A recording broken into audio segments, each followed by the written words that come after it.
दोस्तों, आज का कहानी आपके जीवन में बहुत काम आएगी। इस कहानी आपको एक सफल इंसान बना देगी। तो दोस्तों, इस कहानी में बने रहे। आइए कहानी शुरू करते हैं।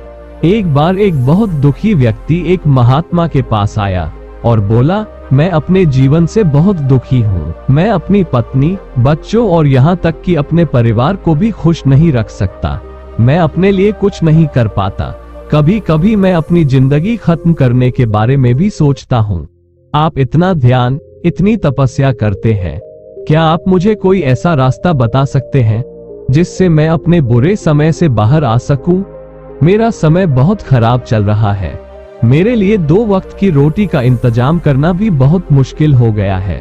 अब आप ही बताएं कि ऐसे समय में मैं कैसे जीवित रहूं? मैं अपने परिवार को कैसे खुश रखूं? कृपया मुझे कोई सरल उपाय बताने की कृपा करें जिससे मैं आसानी से समझ सकूं, क्योंकि मैं अधिक पढ़ा लिखा नहीं हूं। अगर आप बड़ी बड़ी ज्ञान की बात करेंगे तो शायद मैं कभी नहीं समझ पाऊंगा। ये सुनकर महात्मा मुस्कुराए और बोले कि तुम एक काम कर सकते हो। उसने सामने इशारा करते हुए कहा कि उस ऊंची पहाड़ी पर एक मंदिर है और उस मंदिर के पास चींटियों का घर है जहां हजारों चींटियां रहती हैं। आपको ये बात बहुत अजीब लग सकती है, लेकिन वो चींटियां उस मंदिर की जमीन को खराब कर देती है। यह उस मिट्टी की उर्वरता को नष्ट कर देती है जिससे वहां कोई पेड़ या घास नहीं उग पाती। आप मेरा एक काम करें, उसके बाद मैं आपके सवालों का जवाब दूंगा। आप 7 दिनों तक प्रतिदिन उस पहाड़ी पर जाएं और चींटियों के उस घर को नष्ट कर दे, उसे तोड़ दे। जब भी आपको मंदिर के आसपास कोई चींटियों का घर दिखे तो उसे वहीं नष्ट कर दे। लेकिन याद रखें कि घर तोड़ते समय कोई चींटी नहीं मरनी चाहिए। ये समझने की कोशिश करते हुए युवक वहां से चला गया। शायद उसे समझ नहीं आया कि महात्मा जी ऐसा क्यों करवा रहे थे। वे उन चिट्ठियों के साथ अन्याय कर रहे हैं, उनके घरों को नष्ट करवा रहे हैं, उन्हें नुकसान पहुंचा रहे हैं। आखिर कौन महात्मा ऐसा करेगा? लेकिन फिर भी वह उस महात्मा की बात मानकर अगले ही दिन से पहाड़ी पर जाने लगा। पहले दिन जब वह पहाड़ी पर पहुंचा तो देखता है कि बहुत सारी चींटियां अपना भोजन इकट्ठा करने में लगी हुई हैं। सभी चींटियां एक पंक्ति में चल रही थी और अनाज के छोटे छोटे कण इकट्ठा करके अपने घर में जमा कर रही थी। ये देखकर पहले तो युवक का हृदय कमजोर हो गया। उसने सोचा कि वह अपने परिवार को खुश रखने के लिए इतनी मेहनत कर रही है और अगर मैं उसका घर उजाड़ दूं तो उसे कितना बुरा लगेगा। लेकिन फिर उस महात्मा की बात याद करके उसने उस घर को तोड़ना शुरू कर दिया। शीघ्र ही चींटियों में हाहाकार मच गया। वह इधर उधर भागने लगी। जो अब तक कतार में चल रहे थे वे तितर बितर हो गए और अपनी जान बचाने के लिए इधर उधर भागने लगे। कुछ देर बाद घर टूट गया और सभी चींटियां इधर उधर छिपने के लिए भाग गईं। ऐसा करने के बाद युवक दुखी मन से अपने घर लौट आया। उसका मन व्याकुल था, दुखी था, पश्चाताप से भरा हुआ था। फिर रात को अपने बिस्तर पर लेटे हुए उसने सोचा कि अब उन चींटियों का घर नष्ट हो गया है। अब वापस जाने का क्या प्रयोजन? अब क्या होगा फायदा? क्योंकि महात्मा जी ने मुझसे चींटियों के घर को नष्ट करने के लिए कहा था, जो मैंने कर दिया। लेकिन फिर कुछ सोचने के बाद उन्होंने अगले दिन फिर से जाने का फैसला किया और सुबह जल्दी उठकर वह वापस उसी पहाड़ी पर चले जाते हैं। पहाड़ी पर पहुंचने के बाद वह उसी स्थान पर पहुंचता है जहां उसने पिछली सुबह उस घर को नष्ट कर दिया था। लेकिन वह ये देखकर हैरान रह गया कि उन चींटियों ने फिर से उसी स्थान पर अपना घर बना लिया है और अब वो फिर से अपने घर के लिए सामान इकट्ठा करने में लग गई थी।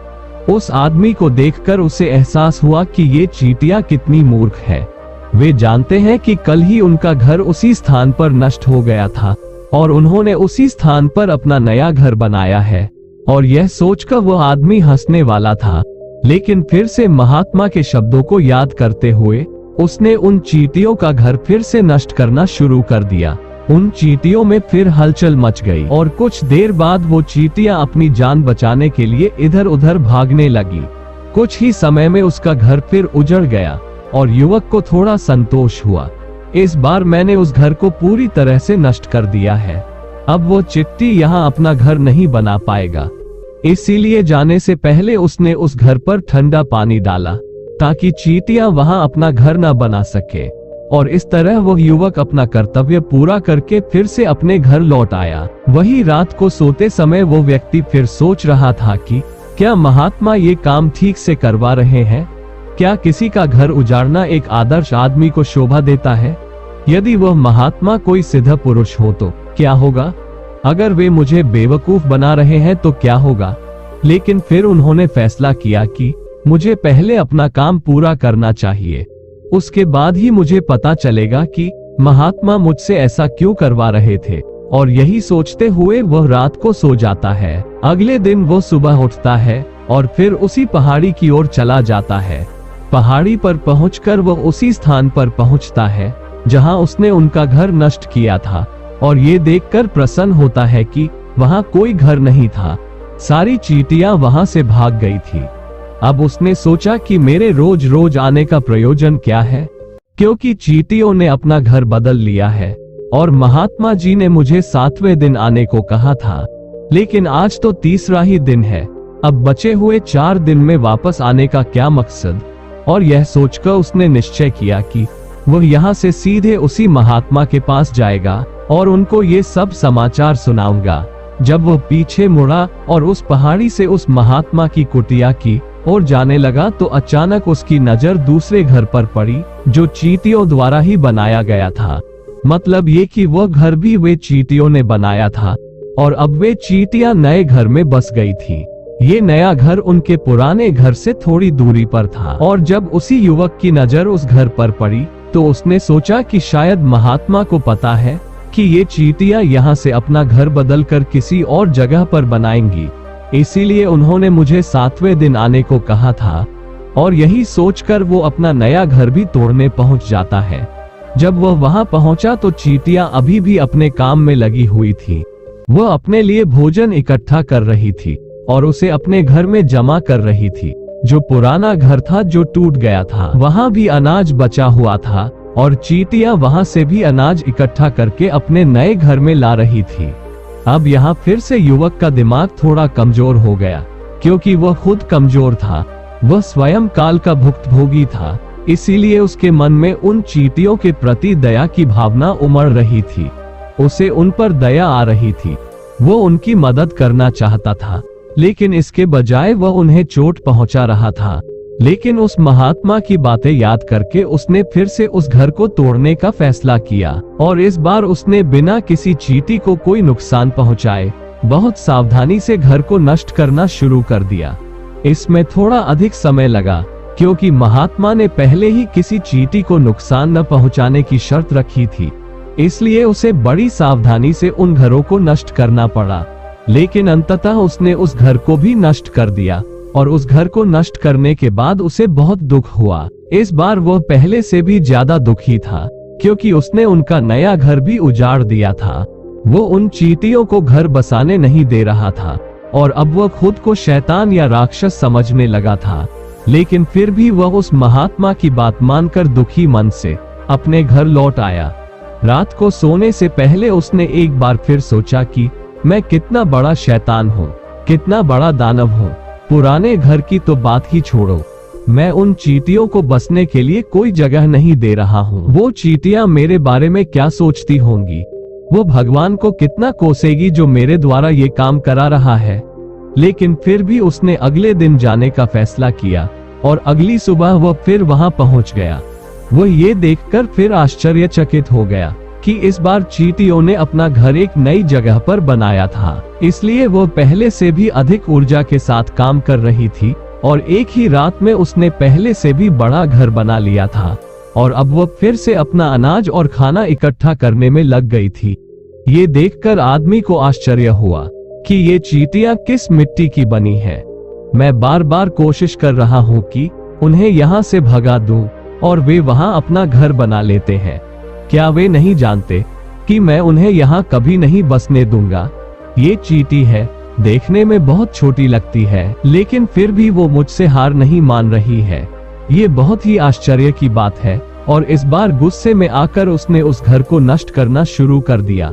लेकिन इस बार उसे नष्ट करते समय कुछ चींटियां वहां मर गईं, पैरों तले कुचल दिया गया। कुचलने के बाद जब वह अपने अहंकार से बाहर आया तो उसने देखा कि गुस्से में उसने उन चींटियों को कितना नुकसान पहुंचाया है। उसका हृदय पश्चाताप से भर गया और वह रोता हुआ अपने घर की ओर चल दिया। रात को सोते समय उसने सोचा कि मैं उन चींटियों पर बहुत अत्याचार कर रहा हूँ, अब मैं इससे अधिक अत्याचार नहीं कर पाऊंगा। और यह सोचकर वह अपने घर से उन चींटियों के लिए थोड़ा सा आटा लेता है और अगले दिन उसी पहाड़ी पर पहुंच जाता है। आज उसके मन में उन चींटियों के प्रति श्रद्धा और दया की भावना उत्पन्न हुई। आज वह उनकी मदद करना चाहता था और जब वह वहां पहुंचा, इसलिए चींटियां फिर से अपना नया घर बनाने में व्यस्त हो गई। उसने बड़ी दया के साथ चींटियों को अपने साथ लाया हुआ आटा खिलाया और अगले 3 दिनों तक ऐसा ही करता रहा। वह रोज सुबह जाता और उन चींटियों को अपने हाथों से आटा खिलाता। 7 दिन बाद वह युवक उस महात्मा के पास पहुंचता है और हाथ जोड़कर कहता है कि हे महात्मा जी, मुझे माफ कर दीजिए। मैंने उन चींटियों के घर को नष्ट करने की बहुत कोशिश की। मैंने उसका घर 1 बार नहीं 4 बार तोड़ा। उसके बाद मैं हिम्मत नहीं जुटा पाया, उसका घर नहीं तोड़ सके। मैं समझ सकता हूँ कि मैंने आपका काम पूरा नहीं किया है और बदले में आप मुझे वो रास्ते नहीं बताएंगे जो मुझे मेरे बुरे वक्त से बाहर निकाल सके। लेकिन मुझे इसका कोई अफसोस नहीं है। मुझे लगता है मैंने सही काम किया, इसलिए मैं आपसे अनुमति लेकर वापस जा रहा हूँ। कृपया मुझे अपने घर वापस जाने की अनुमति दे। ये सुनकर महात्मा ने मुस्कुराते हुए कहा, बेटा, कहाँ जा रहे हो? रुको, कुछ जलपान तो कर लो। थोड़ी देर रुको, फिर चले जाना। और इतना कहकर महात्मा उस युवक के लिए पानी लेकर आते हैं। महात्मा पानी पिलाने के बाद उन्होंने युवक से पूछा कि वह बताए कि वह उन चींटियों का घर क्यों नहीं नष्ट कर सका।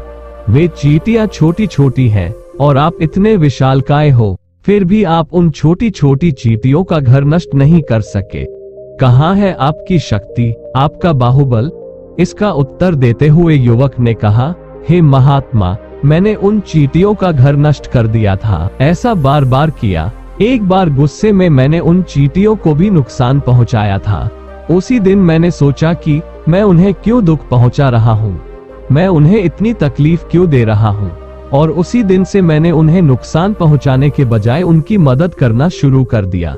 ये सुनकर महात्मा ने कहा कि यह सीखने की बात है। एक छोटी सी चींटी हमें जीवन का संदेश देती है। मैंने तुम्हें उन चींटियों के घर को नष्ट करने के लिए नहीं भेजा था, मैंने तुम्हें इसलिए भेजा था ताकि तुम उन चींटियों से कुछ सीख सको। क्या तुम मुझे बता सकते हो कि तुमने उन चींटियों से क्या सबक सीखा? ये सुनकर युवक ने सारी कहानी बता दी। पूरी कहानी सुनने के बाद महात्मा ने मुस्कुराते हुए कहा कि बेटा, तुम्हें इन चींटियों से पहला सबक ये सीखना था कि तुमने कितनी बार उनके घर को नष्ट करने की कोशिश की, उनके घर को तोड़ने की कितनी कोशिशें की गईं, लेकिन वह हर बार अपना नया घर बनाती थी।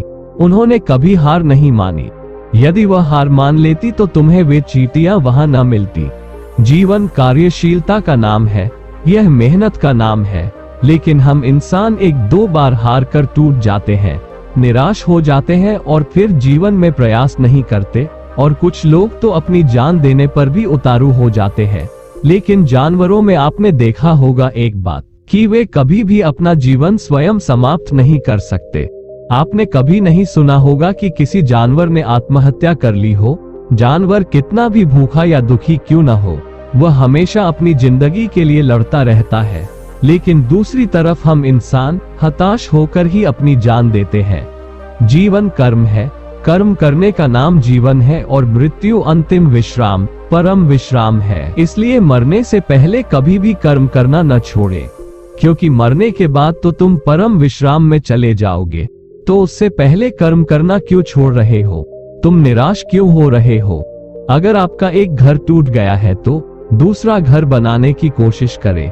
कोशिश करने वालों की कभी हार नहीं होती। ये आपने उन चींटियों से देखा है। वे चींटियां आपकी तुलना में बहुत छोटी दिखती हैं और आप बहुत बड़े हैं, लेकिन उनका दिमाग आपसे बहुत बड़ा है, बहुत विशाल है।